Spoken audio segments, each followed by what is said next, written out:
Sarmiento. Senador. Muchas gracias, Presidenta. Tengo el enorme orgullo y el enorme honor que el Senado me haya distinguido para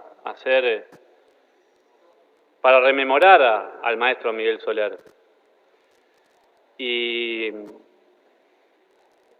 creo que esas figuras, muchas veces los homenajes se tienden a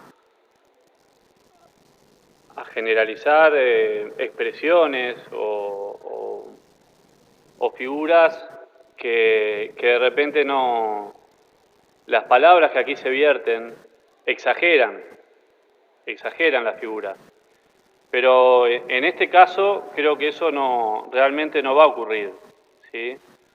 Porque el maestro Miguel Soler fue sin duda uno de los educadores más importantes que tuvo Uruguay en el siglo XX, y además sus aportes, sus pensamientos también llegaron al siglo XXI, como aquí lo voy a expresar.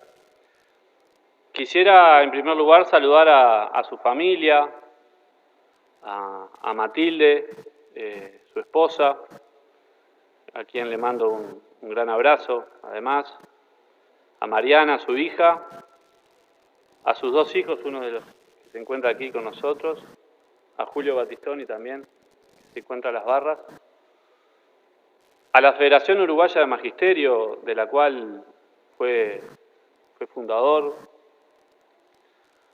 al Movimiento de Educadores por la Paz, que han enviado una nota que voy a pedir que se lea al final de la intervención, Presidenta, al Grupo de Reflexión en Educación, que fue seguramente su espacio de pensamiento colectivo más fructífero en los últimos años.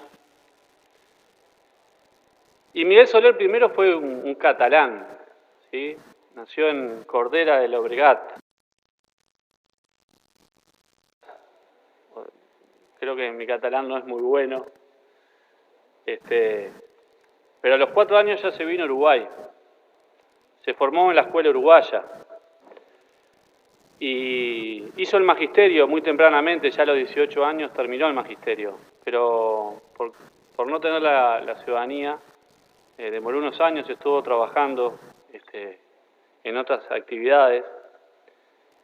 Y la primera escuela a la que fue a trabajar fue una escuela en Tacuarembó, en Los Vázquez. Y yo creo que esa realidad, la realidad del campo uruguayo, fíjese, Presidenta, en el año 43, en el año 44, teóricamente el Uruguay integrado, el Uruguay en donde no había diferencias, un Uruguay que muchas veces se añora con cierto utopismo, ¿no?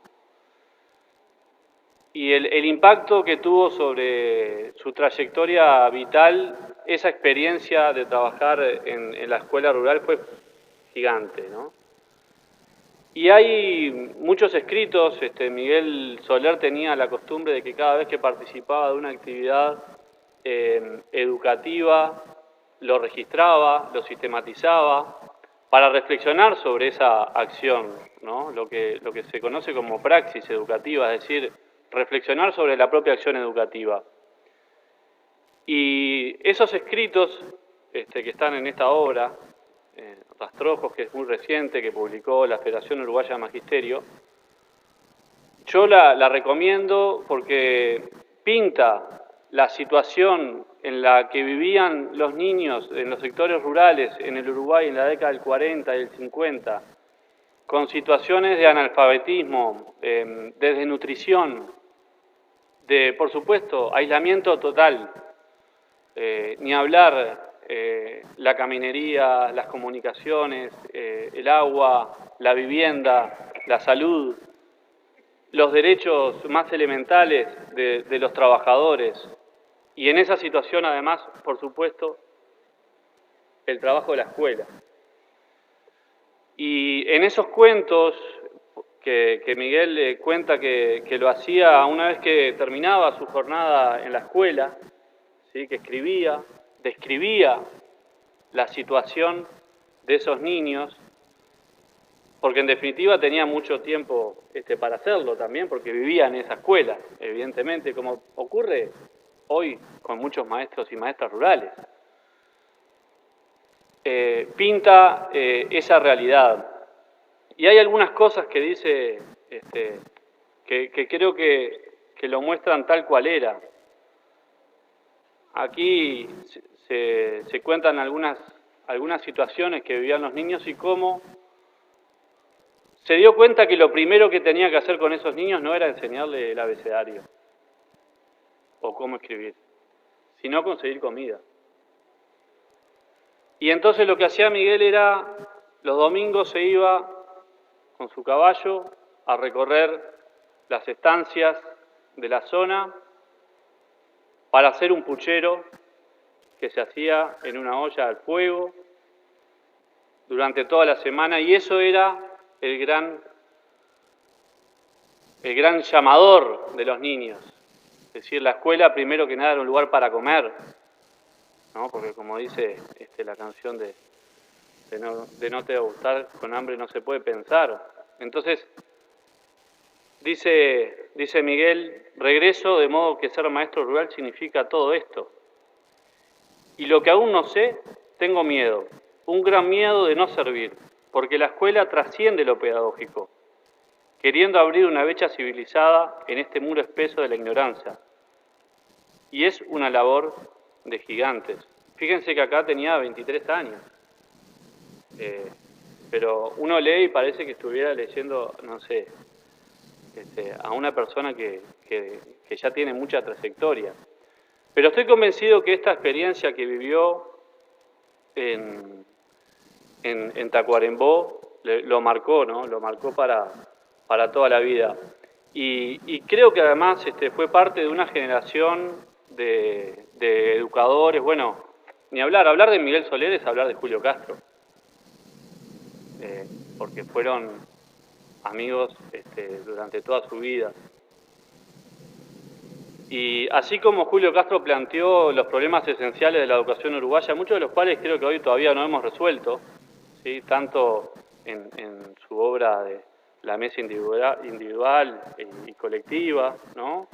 O la coordinación entre la primaria y la secundaria, el legado de Miguel, junto a Abner Prada, Yolanda Ballarino, continuador de Agustín Ferreiro, ¿no? El creador de la escuela rural uruguaya, Enriqueta Conti Enrique, o sea, Miguel Soler está en ese escalón, en ese nivel de educadores que van a trascender muchísimo, sin duda, su ideología, su partido y su sector, y es un educador para todo el Uruguay.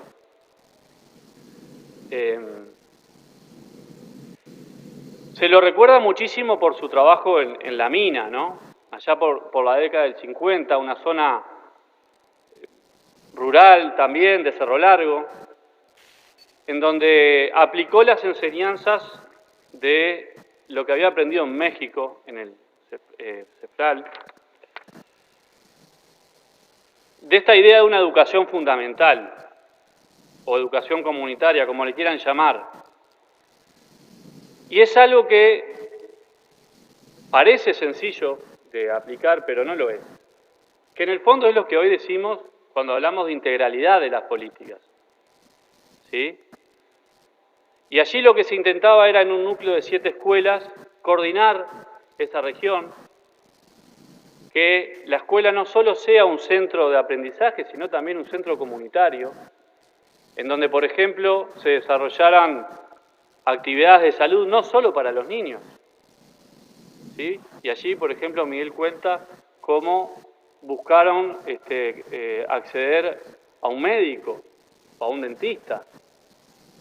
Y también que sea esa escuela un centro para la producción, y allí la inclusión de un ingeniero agrónomo.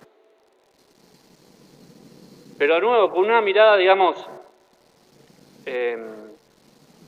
holística, ¿no? con maestros como Enrique Breyer. Y yo creo que Miguel, que en definitiva estaba aplicando los procesos de alfabetización que se habían dado en el México revolucionario. Porque él, en la década del 50, en aquel centro en México, que luego además él dirigió, estaba llevado adelante por esos educadores de la Revolución Mexicana, que fueron la semilla después de otros procesos alfabetizadores en América Latina.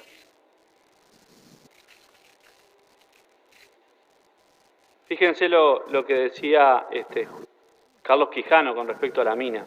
Lo primero es lo primero. Lo primero es hundirse en la realidad de nuestra tierra para conocerla, comprenderla y transformarla. A problemas concretos, soluciones concretas. Una táctica, una estrategia y también, ¿por qué no?, una teoría propia sin olvidar las experiencias de otros que, a fin de cuentas, son solo eso. Experiencias y no modelos. Y me parece que esta también es parte central del pensamiento de Miguel Soler. Miguel no pensaba que había que agarrar lo que se había hecho en la mina y replicarlo acríticamente en toda la ruralidad o en toda la escuela uruguaya. Estaba convencido que la educación tiene que asentarse sobre una historicidad, sobre una cultura, sobre una identidad propia de cada una de las regiones, sobre una comunidad educativa. Y por eso era tan importante conocer esa cultura particular, conocer las características de nuestros alumnos, de nuestros estudiantes, de los padres, de las madres, y de esa característica en la cual se inserta el hecho educativo, que es necesariamente experimental, porque acá la experimentación era fundamental. Y algunos debates que tenemos hoy todavía, y que se dieron en los últimos 20 años, creo que para Miguel eran absolutamente accesorios. Por ejemplo, la discusión entre una política educativa y una política social. Si un chiquilín tiene hambre, si a un chiquilín le faltan los championes, se lo resuelva la escuela o se lo resuelva el MIDES, pero hay que resolvérselo. Y con ese impulso, Miguel vino, luego de estar exiliado muchos años, y dio una mano gigantesca al gobierno del Frente Amplio. Luego me voy a dedicar a esto un poquito más, pero fíjense cuando discutimos, no sé si recuerdan, probablemente Daniel lo debe recordar bien, un proyecto. Miguel vino en 2005, organizó el debate educativo, lo organizó él, que luego desembocó en la Ley de Educación, no sin ciertos enojos también de su parte con respecto a los resultados de la Ley de Educación. Pero ese debate que fue fermental, que participaron estudiantes, madres, padres, docentes, a lo largo y ancho del país, y que tuvo, digamos, su aporte, también desembocó en programas como el impulso a la universalización.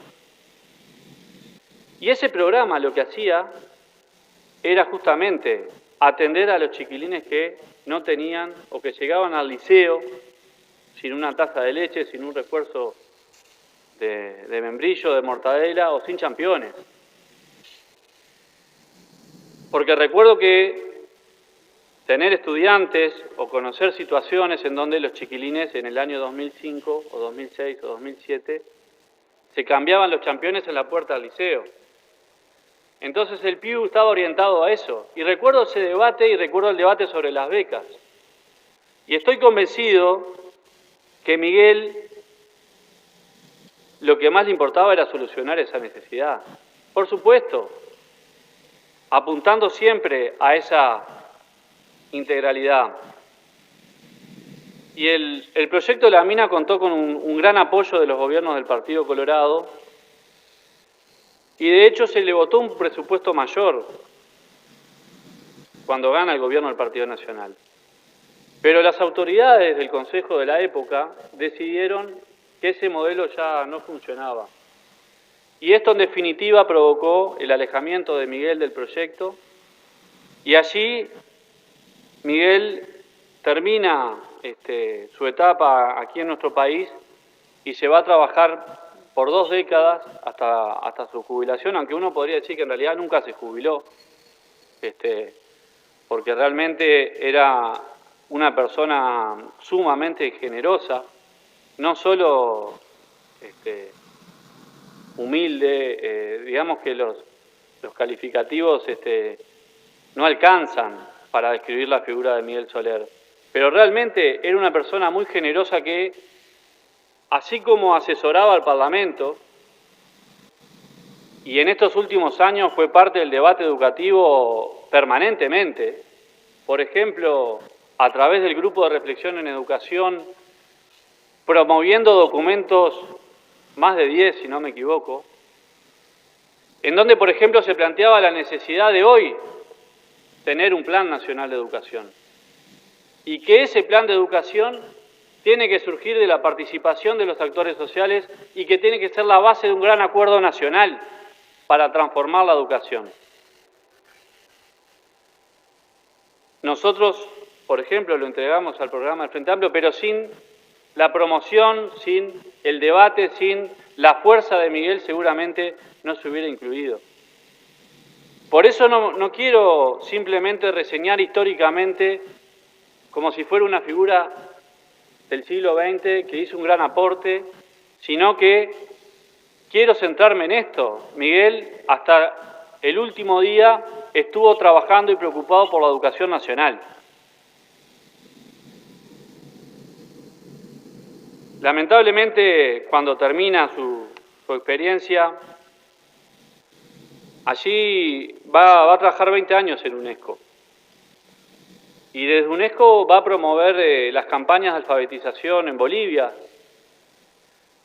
en Chile, ni hablar en lo que fue, sobre todo en los inicios, hasta el año 82, 83, de la Revolución Sandinista,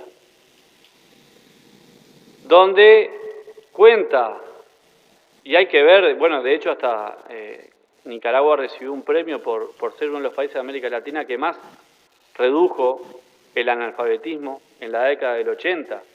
Y Miguel estuvo a la cabeza de ese movimiento, de esas brigadas de alfabetización en donde decían cambiamos los fusiles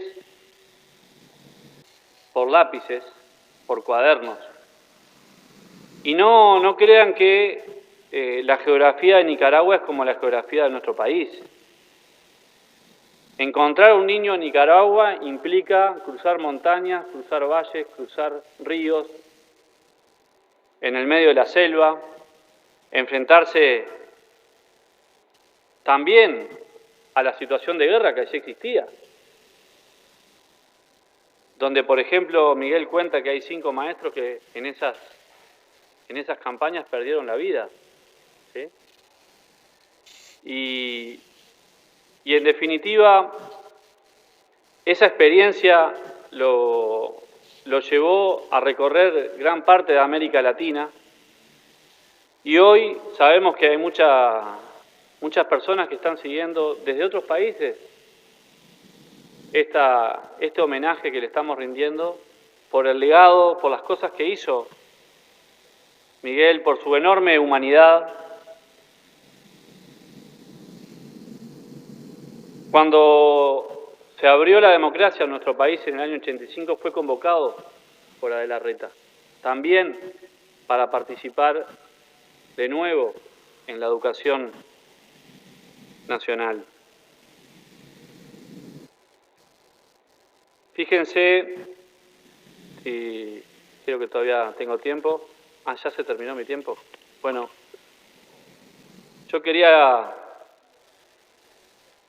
traer las palabras de Miguel.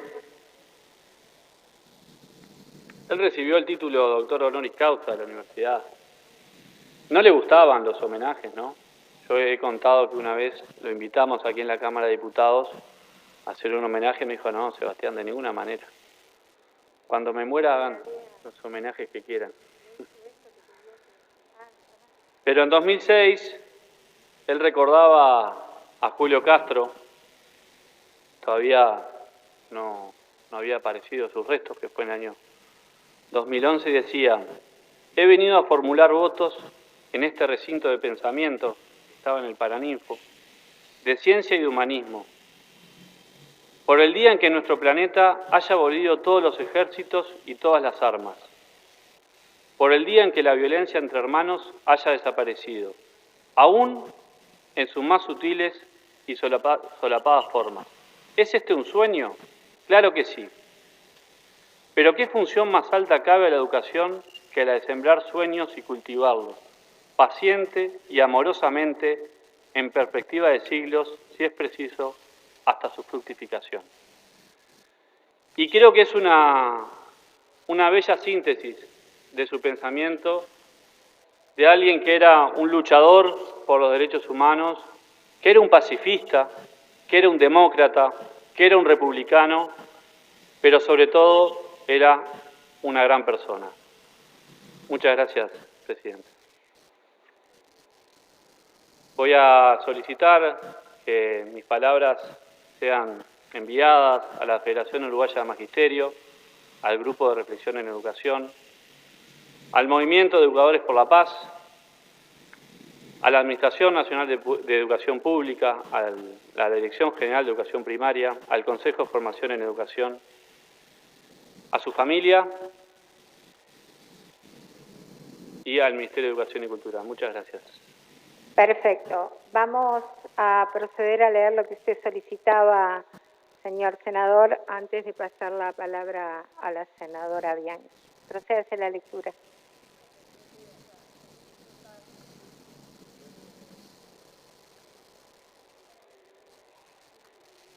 Señora Presidenta de la Cámara de Senadores, escribana Beatriz Argimón, a nombre del Movimiento de Educadores por la Paz de Uruguay queremos expresar nuestra plena adhesión a este homenaje. La figura del maestro excede los marcos locales donde realizó muy valiosas experiencias y se proyecta en el plano internacional desde su importante labor en la UNESCO. Tuvimos el orgullo de su participación activa en nuestro movimiento de Educadores por la Paz desde su fundación, trabajando por la cultura de la paz y de los derechos humanos, y dirigiendo una tarea de verdad y justicia por los detenidos desaparecidos en la dictadura, en especial por el maestro Julio Castro. Por ello nos identificamos con este homenaje y nos comprometemos a preservar y difundir su obra, su pensamiento y sus convicciones. Saludo usted muy atentamente, Secretariado del Movimiento de Educadores por la Paz de Uruguay. Senador, usted me decía que tiene un video, ¿puede ser? Por supuesto, me quedé corto con un montón de cosas que quería decir, pero creo que sería una lástima no escuchar hoy la voz de Miguel aquí. Hicimos una pequeña edición y queremos compartirla. Perfecto.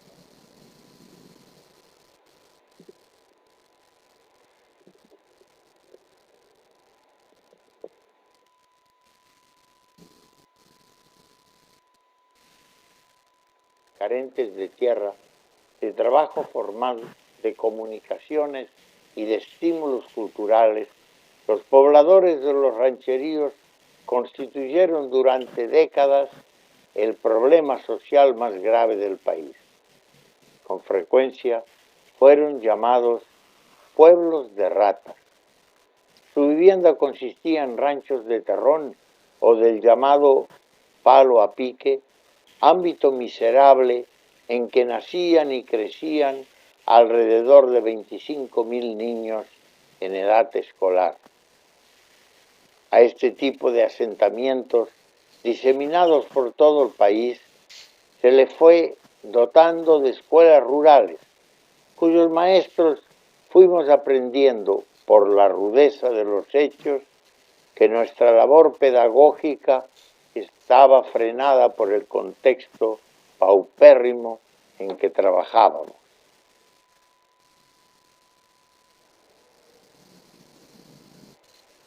La labor del núcleo estaba inspirada por el principio de integralidad. La educación debía ocuparse de la población en su totalidad e incidir en los aspectos de la existencia individual y comunitaria fundamentales en la promoción del bienestar.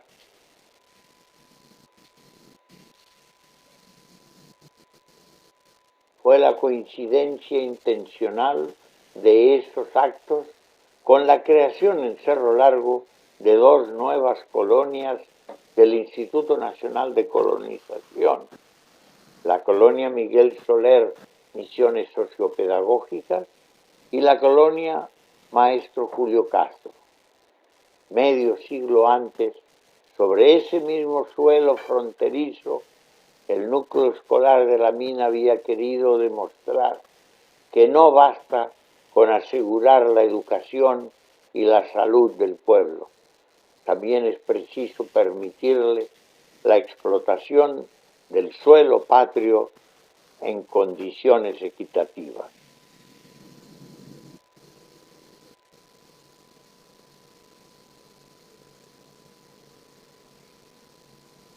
Muy bien, continuando con el homenaje, tiene la palabra la senadora Graciela Bianchi. Gracias, señora Presidente.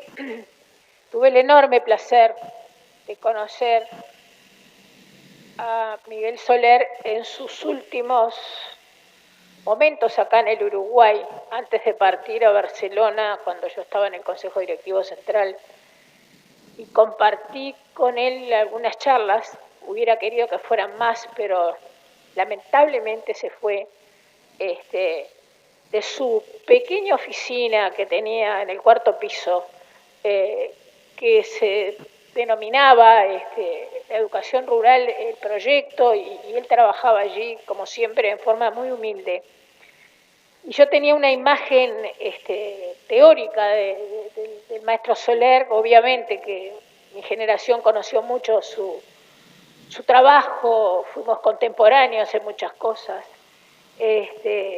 Obvio que murió a los 99 años. Este año tenemos una gran diferencia numérica, pero no teníamos con Miguel Soler una profunda diferencia en el concepto de educación. Y tampoco teníamos con el maestro Soler diferencias en una cosa que él reivindicaba siempre. Lo ha reivindicado por escrito y lo ha reivindicado oralmente. Doy fe que lo hemos conversado y ojalá lo hubiera podido conversar más. Se fue bastante molesto en el 2007. Yo en los homenajes prefiero defender y reivindicar lo que efectivamente significó para el Uruguay desde el punto de vista intelectual, desde el punto de vista, en este caso, de la educación, y tratar de alejar los reduccionismos políticos, porque Miguel Soler no se lo merece. A mí me hizo acordar muchísimo cuando nos tocó estudiar también en esta casa la figura de José Enrique Rodó. Son esas personas que tienen una trascendencia internacional, obviamente que Miguel Soler en otra área, con menos obra escrita, pero con una gran sensibilidad por la educación y cariño por este país, que si bien no lo vio nacer, lo adoptó como tal. Nosotros no tenemos idea, los uruguayos, de los enormes intelectuales que tuvimos y que tenemos, porque Miguel Soler no murió. Miguel Soler debe seguir viviendo en la memoria de los uruguayos y reivindicarlo en su humanidad, en su independencia ideológica, porque hay algo que tiene que quedar claro. Miguel Soler nunca se afilió a ningún partido político, ni practicó ninguna religión.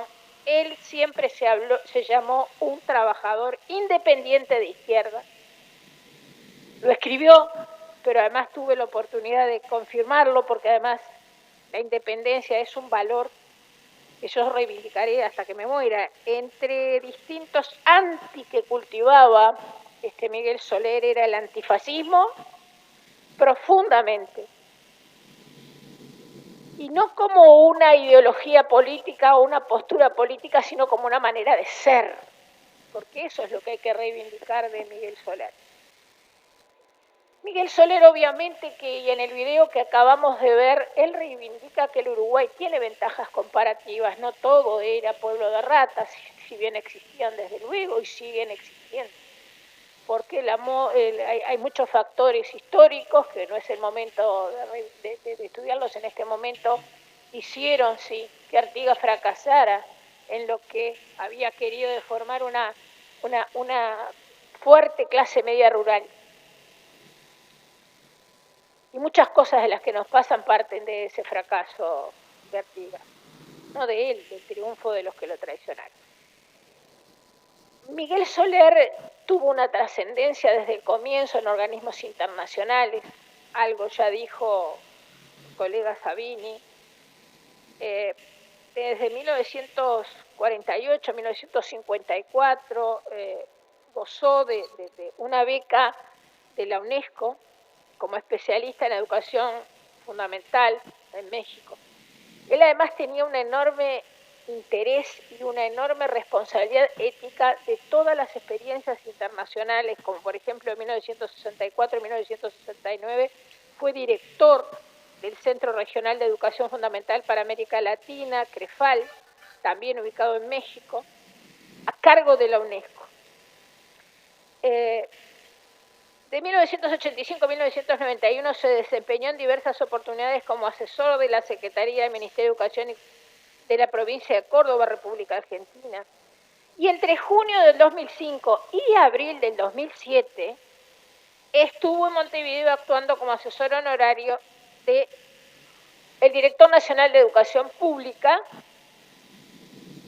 y funcionaba, porque se está refiriendo al Consejo Directivo Central, no hay que olvidarse que se cambió el nombre, el presidente del CODICEN era presidente del CODICEN y Director Nacional de Educación Pública. Tenía doble cargo.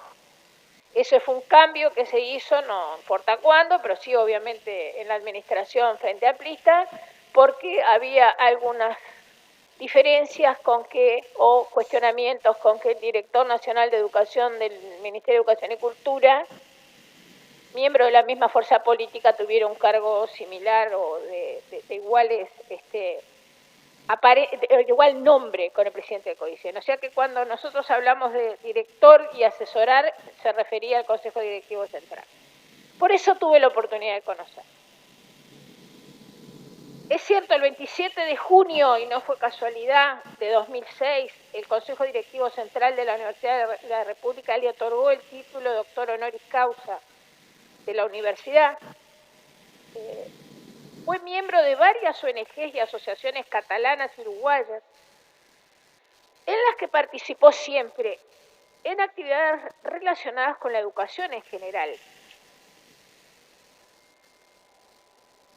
Ya se refirió Sabini a la experiencia de la mina, pero no hay que reducir la obra de Soler a esa experiencia, sin ninguna duda fundamental, y no por casualidad cuando perdimos la democracia fue un objetivo de destrucción para quienes usurparon la República.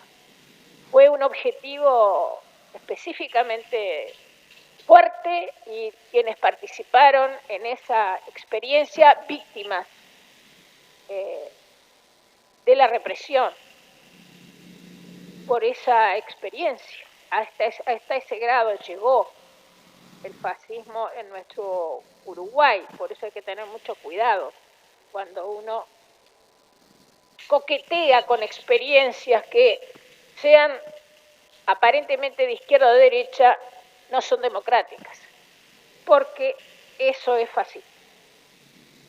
Trabajó incansablemente en comunidades indígenas y campesinas de América Latina. Acá en el Uruguay él tenía la tranquilidad que desde 1912 no lo conformó, pero desde 1912 por ley se crearon los liceos departamentales O sea que la educación en el interior de nuestro país, la situación era ideal. No, estamos en el 2021 y tenemos un montón de problemas y sobre todo en el área metropolitana. Imaginemos, no, hay que respetar la historia de los países según el momento histórico en el que estamos. Yo no digo que nos conformemos con eso, al contrario, pero los uruguayos somos muy volvedores, muy de afincarnos en las cosas negativas, en la cultura del pobrismo, cuando en realidad Soler, y doy fe porque lo conocí muy pocos meses, pero intensamente, se preocupaba por la superación y veía en la educación eso, la superación para que esos pueblos de ratas y quienes vivían en esos pueblos de ratas pudieran dejar de hacerlo, y consideraba que el camino era la educación, y además tenía un profundo orgullo de las escuelas rurales en nuestro país y de la enorme cantidad de escuelas rurales. Yo a veces lo digo un poco con cierta ironía, pero cuando uno a veces va a algún país europeo, yo miro más mi origen italiano, pero uno da un giro en la mirada y ve muchas iglesias, lo cual es muy respetable. Nosotros en el medio rural, ahora están muchas abandonadas, pero están los edificios y otras que están funcionando, damos una mirada y lo que vemos son muchas escuelas rurales. Y eso es obra de una sociedad uruguaya que trabajó siempre por el bien de la educación. Señora Presidente, no tuve el placer de conocer a su esposa, pero sí a través de Germán Rama conocer la labor que Matilde, junto con el maestro Soler, cuando tuvieron que exiliarse en Chile por un tiempo, trabajaron para sacar muchos perseguidos políticos, en general uruguayos, pero no distinguían, y trabajaban coordinadamente porque en el caso de Germán Rama tenía pasaporte diplomático y podían ayudar a muchos uruguayos y argentinos que se habían refugiado en Chile para tratar de salir clandestinamente después del golpe de Estado en ese país. Y lo quiero reivindicar porque estas son cosas que no se saben. Yo me enteré por una conversación que tuve con Germán Rama y me valorando la figura no solamente de Soler, sino de su compañera, de Matilde. Reitero, a la que no tuve el gusto de conocer, ni tengo el gusto de conocer. Una cosa que rescato es que fue fundador de la Federación Uruguaya de Magisterio. Qué figuras, ¿no? Yo no discrimino a nadie, pero qué figura Miguel Soler como fundador de la Federación Uruguaya de Magisterio, que realmente representaba con todo su trabajo y su formación intelectual lo que fueron y son, a pesar de las diferencias que todos sabemos que tenemos, en este momento no políticas, al contrario, de formación académica con los maestros, y que trataremos de recuperar esa formación académica de la cual Miguel Soler era un ejemplo, no era una excepción. Es muy difícil delinear su trayectoria, es muy difícil poder ser realmente justo con lo que Miguel Soler hizo, no solamente en el Uruguay, sino en toda América Latina, por la educación y por los sectores más desfavorecidos. Nos falta esa cosa que los uruguayos tenemos negativamente, que es no reconocer a las grandes figuras que tuvimos y tenemos. Por eso me hizo acordar a José Enrique Rodó. Estas figuras que son más conocidas internacionalmente y valoradas internacionalmente que lo que hacemos nosotros. Así que el Uruguay tiene una enorme deuda en ese sentido, el reciente fallecimiento, pero nos tiene que dar un impulso para formar comisiones, ¿por qué no parlamentarias?, y recoger toda la obra de Miguel Soler y darle la proyección que se merece.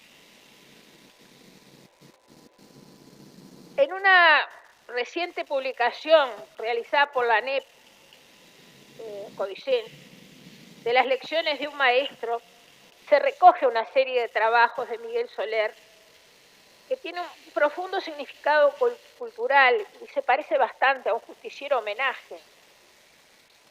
Y yo prefiero hablar por las palabras de Miguel Soler. Ya termino, señora Presidente. Dice: las claves de la historia de esta gran responsabilidad de nuestra cultura se pueden encontrar en el propio libro. Por ejemplo, cuando Soler señala, en el libro que hacía referencia a Sabini, comillas, es Soler el que habla, yo no tengo videos, pero tengo la parte escrita. Esta trayectoria tiene una robusta columna vertebral: la educación pública uruguaya. Desde los 5 años de edad me está formando. Desde los 21 años la estoy sirviendo. Le soy deudor de lo que fui, de lo que soy, de 10 que pude ser, de lo que me permite hacer ahora. Fueron muchos los que influyeron en mí desde este cimiento ciudadano. Un nombre más que lo simboliza Luis Gil Salgueiro, mi profesor de filosofía durante varios años. La acción educativa, dice Soler, sobre definiciones que son propias de él, la acción educativa tiene un lugar en la sociedad, en la polis. Se nutre obstinadamente de elementos políticos en sus definiciones filosóficas, rectoras, jamás partidarias, eso lo agrego yo, en su legislación normativa, en su gestión, en la asignación de responsabilidades y sobre todo en sus contenidos. Y cita a Pablo Freire, que hablaba de la politicidad de la educación. Los grandes debates educativos a la educación son siempre debates políticos en el sentido preclaro del término. Y si me permite 2 segunditos más, señora Presidente, quiero recoger lo que él dijo cuando recibió en junio del 2006 el doctorado honoris causa de la universidad. A quienes hoy están estudiando, me permito decirles: no se conformen con aprobar sus personales exámenes ni con conquistar sus codiciados y merecidos títulos. No ahoguen sus dudas en cualquiera de las formas del éxito. Movilícense en busca de respuestas. Piensen en cómo poner los saberes adquiridos a disposición de un país que los necesita desesperadamente para brindar sus frutos a esa tercera parte de nuestra población a la que hemos dejado a mitad de camino. 2006. No se culpabilicen, pero eviten caer en las tentaciones de una sociedad planetaria que nos necesita enajenados, competitivos, egoístas, buenos consumidores y sobre todo distraídos. Gracias, señora Presidente. Me gustaría que mis palabras fueran enviadas al Ministerio de Educación y Cultura, al Consejo Directivo de la ANEP, a CODICEN de la ANEP y a la Federación Uruguaya de Magisterio. Muchas gracias. Muy bien, vamos a proceder a votar lo solicitado por senador Sabini. Sí, senador Sabini. Sí, Presidenta, no, yo creo que no es bueno, digamos, que en un homenaje hagamos un debate, ¿no? No es la idea, pero sí quiero recordar y agradecer a Miguel su retorno del exilio de Cataluña en el año 2005. Y quería sugerir, que ya que votamos el envío de las palabras, que se incluyan, por supuesto, las palabras de la legisladora, de la senadora Graciela Bianchi. Perfecto. Procedemos a votar lo solicitado por la afirmativa. Sírvanse en expresar. 24 en 24 afirmativo. La mesa quiere saludar a quienes han participado con las limitaciones que estos tiempos nos marcan en este homenaje a su familia. Así que, bueno, les agradecemos que aunque en estas condiciones hayan podido presenciar esta sesión de homenaje. Muchas gracias.